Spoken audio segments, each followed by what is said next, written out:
On repart les amis, on repart avec Émilie de Lombarès, la présidente du directoire du groupe Honnête. Bonjour Émilie. Bonjour. Alors, je le dis très rapidement, mais quand même, il faut le dire. Donc, c'est 2 milliards d'euros de chiffre d'affaires, pas tout à fait, vous m'avez dit, le groupe Honnête, voilà, 1,9 milliard.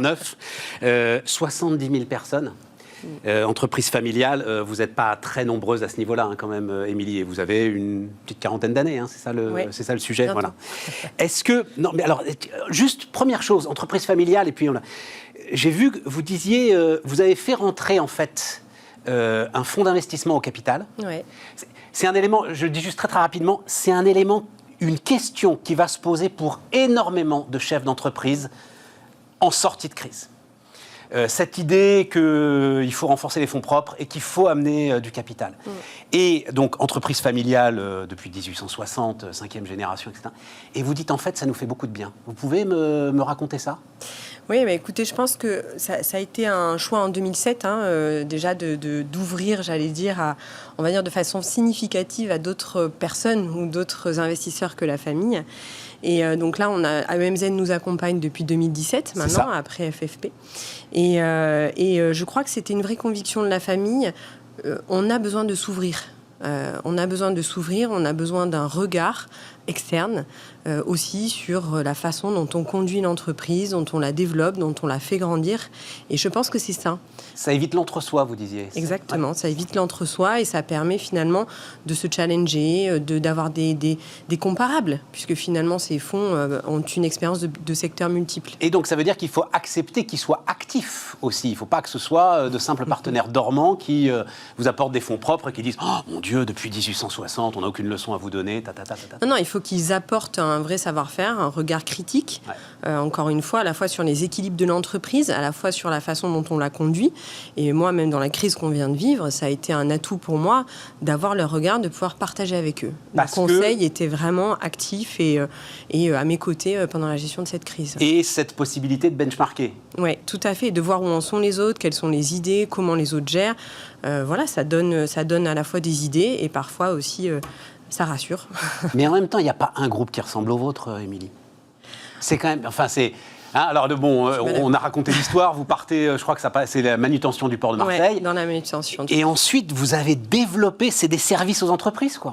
En fait, le groupe a grandi autour de cette notion du client et du service que je peux apporter. Donc, la question se pose toujours de qu'est-ce que je peux faire de plus pour mon client. Et le groupe a grandi comme ça, avec la propreté qui est devenue dominante quand même à un moment donné. Et puis, on se construit aussi autour la sécurité humaine, de la sécurité électronique, de la logistique. On est intervenu dans les centrales. Dans les centrales, on est allé chercher comment accompagner la maintenance. Puis on a développé de l'ingénierie. Centrale nucléaire. Oui, tout à fait, centrale nucléaire. Ouais. Alors ça, juste d'un mot, mais qu'est-ce que vous allez faire ? Parce que je comprends l'idée et surtout tout ce qui est en fait humain finalement. Tous les services humains aux entreprises, dès qu'il y a besoin de personnes en fait. Tout à fait. Ça, je comprends. Mais alors le nucléaire, c'est quoi ? Le nucléaire, on est rentré dans les centrales en commençant par les sécuriser, en faisant de la propreté un peu éloignée du cœur et des zones chaudes, comme on dit. Parce que personne s'en occupait. Enfin, il y avait une. En tout cas, c'était un besoin de nos clients de nous confier ces savoir-faire-là. Et petit à petit, on s'est rapproché du cœur, des zones chaudes. Et finalement, nous, ce qu'on apprend, c'est à gérer la complexité de nos clients.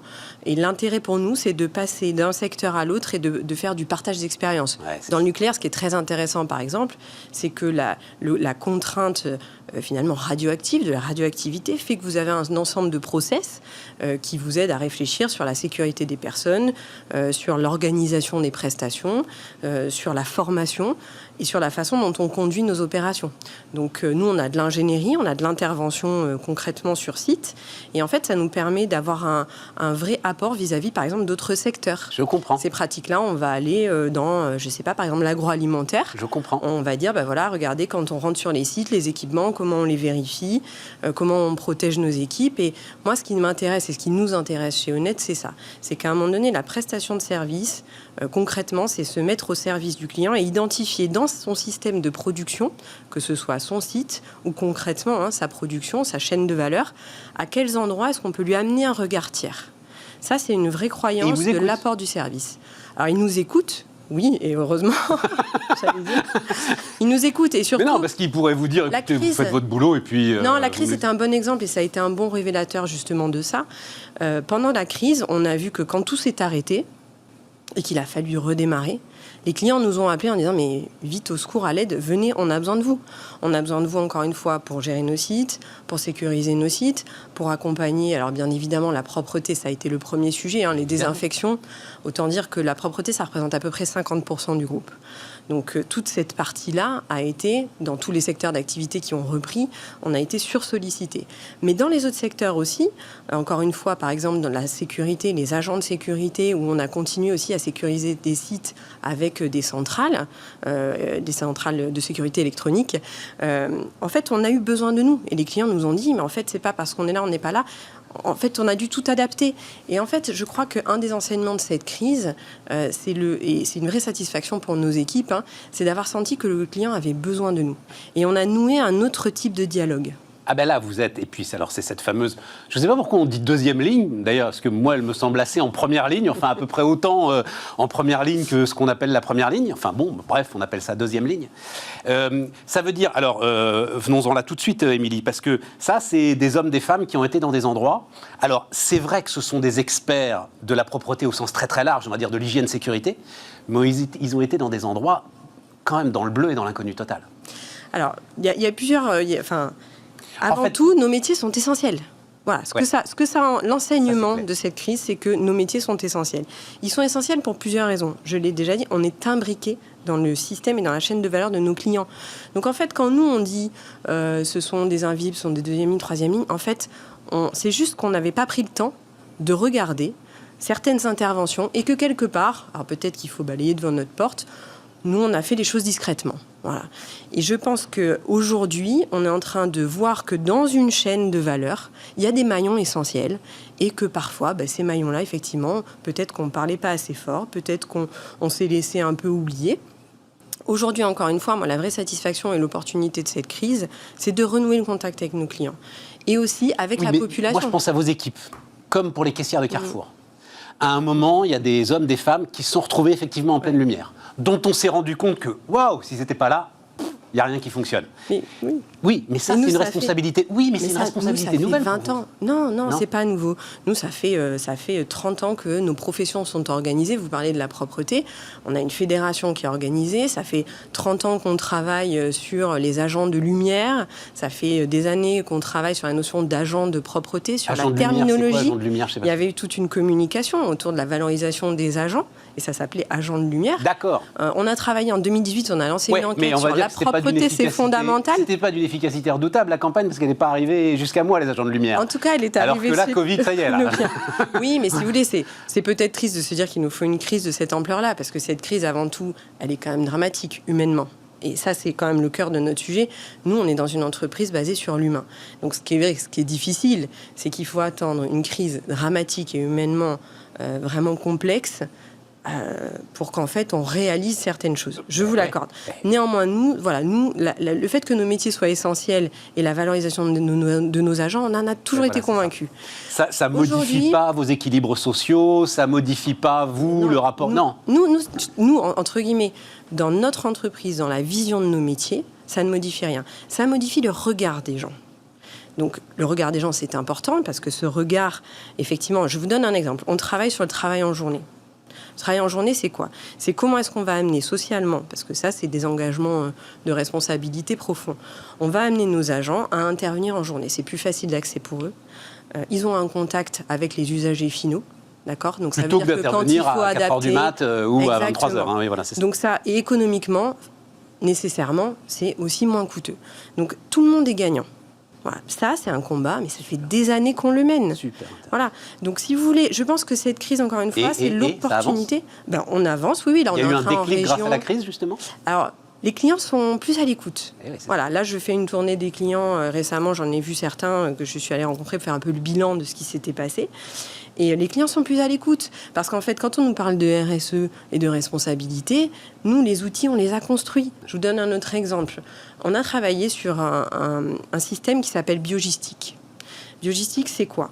C'est des biotechnologies, des produits qui sont non dangereux pour nos équipes, santé des collaborateurs avant tout, qui vont être concentrés, qui n'ont pas de résidus dans la nature. Et on a travaillé sur tout le système de distribution pour calibrer l'impact carbone du transport des produits. Et on a équipé tout notre réseau d'agences, des centaines d'agences, donc avec ces produits.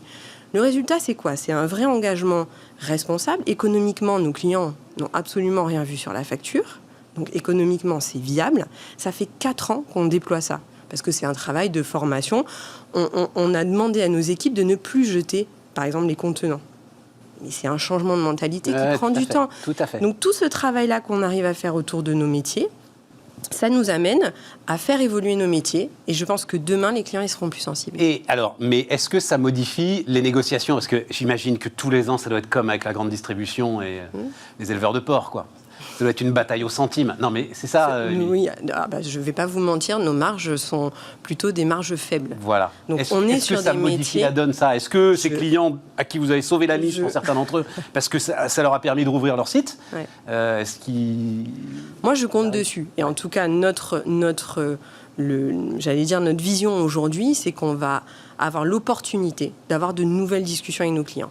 Toute une partie y est vraiment sensible. Je pense qu'il y a une vraie prise de conscience. Moi, c'est ce que je veux retenir de cette crise, c'est qu'il y a une vraie prise de conscience sur la façon dont on travaille quand on travaille dans la prestation de services avec de l'humain. Nous n'avons pas d'usine. Donc, quand on va négocier des marges, des prix, etc., à un moment donné, le seul besoin que j'ai, moi, c'est de discuter avec mes clients, de m'asseoir avec eux. Non, mais finissez votre phrase. Vous n'avez pas d'usine, ça veut dire que la réduction de coûts, si on vous demande la réduction de coûts, elle pèse directement sur les épaules des gars qui vont bosser. Alors, oui. Et moi, mon objectif, c'est quoi? C'est de dire à un client, je sais faire différemment, mais je ne sais pas, à un moment donné, toucher à l'humain. Voilà. Donc, je sais faire différemment. Je vais aller chercher des organisations. Je vais réfléchir. Ça, c'est notre métier. Dites-moi ce que vous voulez. Par contre, vous voyez, ça va changer complètement la relation, par exemple, au cahier des charges.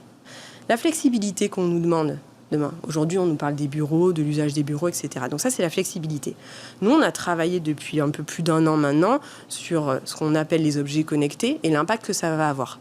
Comment est-ce que je mesure, donc ça s'appelle Clean Connect, comment est-ce que je mesure finalement l'utilisation des salles et comment ça va changer la façon dont mon agent, finalement, va avoir un plan de travail qui va évoluer.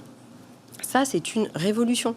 Et je pense que l'effet accélérateur de cette crise, ça sera qu'on aura des clients. Quand je dis, et encore une fois, c'était il y a 10 jours à mon client, écoutez, voilà, demain, il va falloir qu'on ait un pacte un peu différent. Laissez-nous faire notre métier. Arrêtez de contrôler le temps de nos agents. Ne perdez plus d'argent, à la limite, à contrôler nos agents, à être sûr que finalement, on soit sur un dispositif que vous avez imaginé. Laissez-nous faire notre travail. Et la finalité de notre travail, c'est de satisfaire vos usagers, laissez-nous adapter nos prestations et là, on pourra avoir des choses qui sont gagnant-gagnant. Il est là le monde d'après, Émilie. Il est là le monde d'après. Mais non, mais il est là. Non, c'est pas anecdotique. C'est en fait, c'est le vrai monde d'après finalement, de la suite de ce que vous nous décrivez là. Moi, je crois vraiment que cette opportunité, encore une fois, pour nous, dans ce qu'on appelle l'externalisation des services, c'est cette opportunité de s'imbriquer différemment et de discuter différemment avec nos clients. Vous m'aviez raconté une histoire, je me souviens la première fois qu'on s'était parlé, mais il nous reste très peu de temps. Non, c'était sur les sièges de cinéma. Oui. Où en fait, en nettoyant les sièges, vous aviez co-designé finalement les sièges du cinéma et vous aviez, avec l'exploitant du cinéma, trouvé une solution qui soit meilleure pour tout le monde. Win-win pour absolument tout le monde. C'est des toutes petites choses, tout à fait. C'est super intéressant quand même. Mais notre quotidien, encore une fois, dans le service, c'est que finalement, on est... Alors ça, c'est un sujet aussi... Moi, je milite pour que nos métiers... Rapide, pour qu'on ouvre une minute. Pardon, en une minute. En une minute. En une minute, non. C'est que dans nos métiers, on est dans les backstage de tas d'environnements et de la vraie vie. Ouais. Et donc moi, mon objectif, c'est qu'en fait, on attire ces personnes qui ont cette curiosité, parce que c'est la curiosité qui amène des solutions. Et ce sera plus facile de les attirer, parce que ça reste une difficulté pour l'ensemble des professions de service aujourd'hui. Ce sera peut-être plus facile. J'espère que tous ceux qui ont envie de liens humains, de relations clients basées sur la curiosité et la confiance, en tout cas, viendront nous aider à travailler sur ça. Émilie de Lombarès, donc la présidente du directoire d'Honnête, était notre invitée sur Bismart.